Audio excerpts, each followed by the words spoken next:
السلام عليكم ومرحبا بكم في قناة طبخ داليا. اليوم جيتكم بوصفة تاع كتف وبطاطا محمرين في الكوشة بواسطة أكياس الفرن اللي ينباعوا في الأسواق. إذن بلا ما نطول عليكم، أول حاجة نبداو بالبصل تاعنا متوسط، حبة بصلة متوسطة نقطعوها قطع، نضيفوا لها سنينات توم، حوالي 5 سنينات توم، وملعقة تاع طماطم مصبرة، نحطوهم في لاشواغ ونرحيوهم. هاي ليك.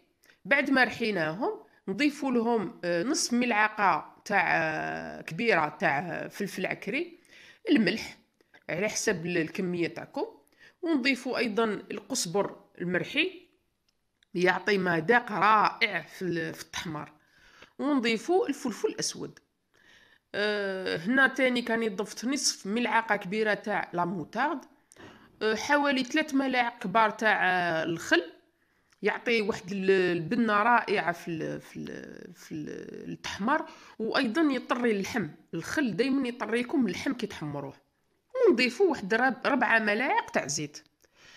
هاوليك الكيس تاع الشواء اللي نلقاوه ينباع في الاسواق، نحطوا فيه ملعقه تاع فارينه ونجوزوها مليح في الكيس. شوفوا هنا كيفاش راني نجوزها باغتو في الكيس تاع الشواء.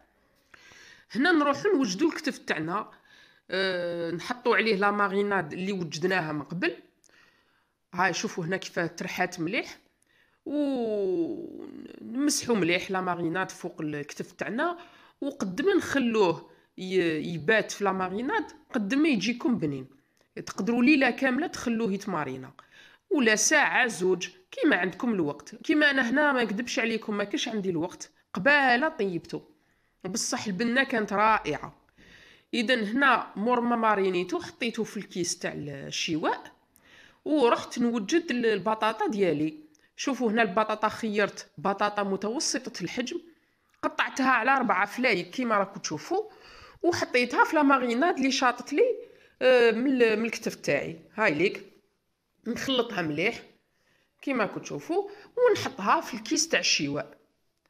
هنا مور ما حطيتها نغلق مليح الكيس بواسطه هذاك الخيط اللي يجي معاه، دائما تلقاو في العلبه تلقاو خيوطه هذوك، نغلقوها مليح باش ما يخرجش النفس. يعني هاد البطاطا واللحم راح يطيبوا في الضغط.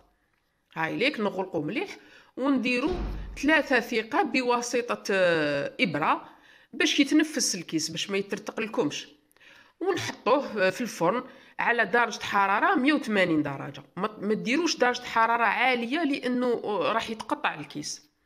شوفوا هنا نقع حوالي ساعة زوج نلقاو البطاطا تاعنا طابت. شوفوا قلبت السكين وشفت لقيتها طابت، واللحم تاني تشوفوه ديزوسا تنحالوا العظم يعني طاب.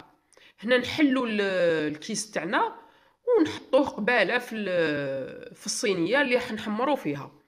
هنا ننصحكم دائما حطوا الكيس في الصينيه اللي حطيبوا فيها. شوفوا هنا كي خرجنا المحتوى تاع الكيس نلقاو المريقه بزياده. هنا مازال ما كملناش طيابو، قباله نعاودو ندخلوه في الفرن، لكن هاد الخطره على اعلى درجه. قد ما يكون الفرن سخون قد ما يتحمر لكم غابيدمون بسرعه. هاي ليك، غير نشوف باللي جهه تاع كتفها تحمرت نقلبوا الجهه الاخرى. هنا راني في نص تحميره، اذا راني قلبت الكتف تاعي، ونعاود ندخلو الفرن على اقصى درجه حراره باش يكمل التحمار ديالو. هاي ليك. هنايا نكمل نحمر البطاطا تاعي دائما. شوفوا دائما نقلبوها باش وزقموها مليح البطاطا تاعكم. نكمل نحمروها، وكي نحس باللي نشفت بالبانسو قباله نعاود نمسحها بلا ماريناد هذيك بالمريقه تاع التحمار، نعاود نمسحها باش ما تنشفش وما ينشفش اللحم تاعكم تانيك. هاد اللحم قد ما نقول لكم فوندون ومعسل قليل. البطاطا ايضا بنه رائعه تجي معسله. ناكد لكم باللي الطرق الاخرى مش حيخرجوا لكم البطاطا معسله كيما هاد الاكياس تاع الفرن. يعني جربت كل الطرق، هذه افضل طريقه باش تحصلوا على خضره فوندونت ومعسله. شوفوا هنايا اللحم كيفاش طاب، الله الله يذوب ذوبان. والبطاطا خساره نسيت باش نوري لكم كيفاش طابت معسله. ان شاء الله تجربوا هذه الوصفه، ونتلاقاو في وصفه اخرى من وصفات داليا.